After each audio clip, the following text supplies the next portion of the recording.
Mari kita perhatikan contoh berikut.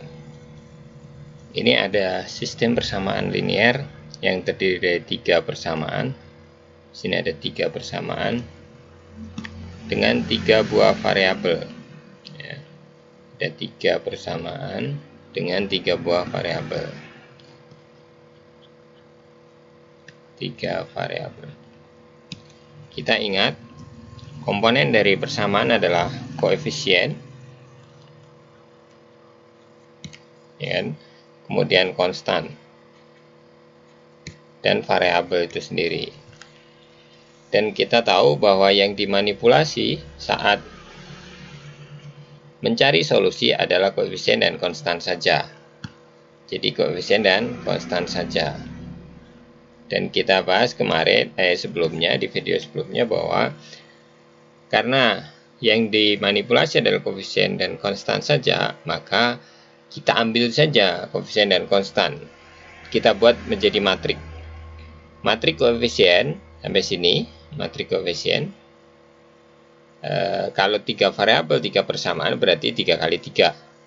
Nah, di sini ada tambahan yaitu konstannya. Konstannya ada di sini. Ini konstan. Makanya disebut matrik koefisien yang diperluas atau dalam istilahnya augmented matrix. Koefisien augmented matrix atau matrik koefisien yang diperluas. Augmented koefisien matrix. OF matrix atau matrik koefisien yang diperluas. Begitu. Jadi langkah pertama adalah kita pisahkan koefisien dan konstanta ke dalam satu matrik. Jadi dari sini kita pisahkan dia ke sini. Bentuknya menjadi seperti ini. Ini koefisiennya 1, ya kan? 1. Ini 1, di sini 1. Ini koefisiennya 2, ini 2. Ya. Ini min 3, ini min 3. Ini 4, ini 4, dan seterusnya. Ini konstannya, ini konstannya. Ya, itu konstannya.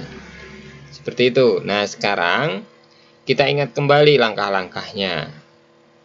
Hanya ada tiga macam langkah. Hanya ada 3 macam langkah. 3 macam langkah. Ya, macam langkah. Satu apa? Satu kalikan kali persamaan dengan bilangan real. Dengan bilangan real tak 0. Tidak sama dengan 0. Itu. Kedua, tukar baris. Barisnya kita bisa tukar-tukar. Tukar baris. Ketiga, kita kurangkan. Kita kalikan satu persamaan. Kemudian jumlahkan dengan persamaan lainnya.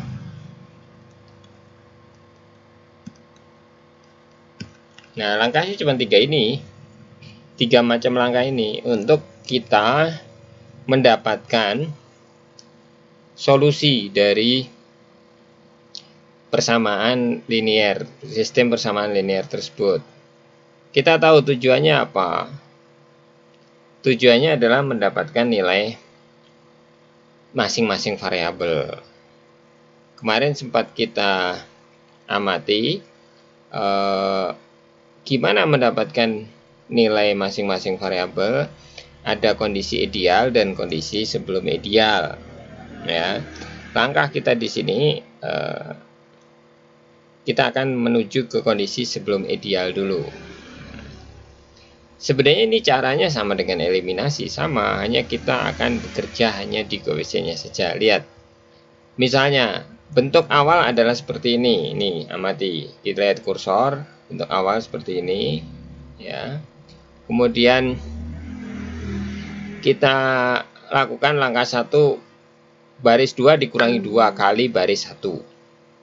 Berarti itu macam ketiga ya. Baris 2 dikurangi 2 kali baris 1. 2 kali baris 1 dikurangkan ke baris 2. Baris 2 ini 2 kali baris 1, 2 kalikan 2, kurangkan ke ini. Nah, jadi 0, 2 ini. Oke. Itu langkah-langkah itu sama. Nah, kita langsung saja. Apa tujuannya? Tujuannya adalah kondisi sebelum ideal. Apa kondisi sebelum ideal? Kondisi sebelum ideal, maka dia matriknya akan berbentuk seperti ini. Nih, ingat bentuk matriknya, dia akan berbentuk seperti ini. Apa ini artinya? Di sini ada X1, di sini ada angkanya. Di sini semua 0. Ini 0, ini 0, ini 0, ini 0, ini 0, 0, 0, dan seterusnya. Ya. Nah, pasti di sini ada angkanya. Ini nanti pertama di atas ada X1. Kita bisa tulis di sini ada X1 yang ada jangan kita ambil X1 ya. Kita anggap saja bahwa dia akan ada angkanya. Dia akan ada angkanya. Jadi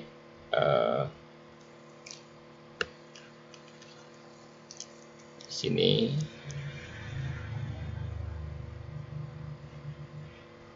ini akan ada angkanya, dia akan punya angka. Nah, nanti tujuannya ini bisa ada 1 atau lebih. Ini ada angkanya misalnya 1. Di sini nanti ada angkanya 1, di sini ada angkanya 1, misalkan begitulah. Di sini ada angkanya 1 dan ini mungkin ada angkanya juga. Di sini ada angka, di sini ada angka, di sini mungkin 0, mungkin ada angka. Di sini ada angka, di sini ada angka, dan ini ada angka semua. Ini adalah deretan konstanta. Deretan konstanta pasti ada angkanya. Ini deretan konstanta di sini. Nah, kita ingat ini apa? Ini adalah koefisien. Ini adalah koefisien. Berarti kalau kita gunakan ini adalah variabel X1, X2, X3, ya kan? Misalnya ini X4, 1, 2, 3, 4, ini konstanta. Nah, berarti ini adalah nilai koefisien dari X1. Ini nilai koefisien dari X2, ini nilai koefisien dari X3. Ini. Nah, kita kembali ke langkah. Ketika kita melakukan langkah-langkah OBE, kita punya tujuan. Tujuannya apa? Tujuannya ini. Kita punya tujuannya apa? Mengenalkan koefisien yang di daerah sini, daerah ini. Jadi daerah ini, ini segitiga ini kita nolkan koefisiennya, nolkan koefnya. Jadi kemarin ada yang menggunakan istilah menghilangkan variabel. Saya luruskan istilah menghilangkan variabel dengan cara mengenolkan koefisien. Nah, ini kita akan tahu bahwa ini tujuannya. Tujuan pertama adalah mengenolkan koefisien ini.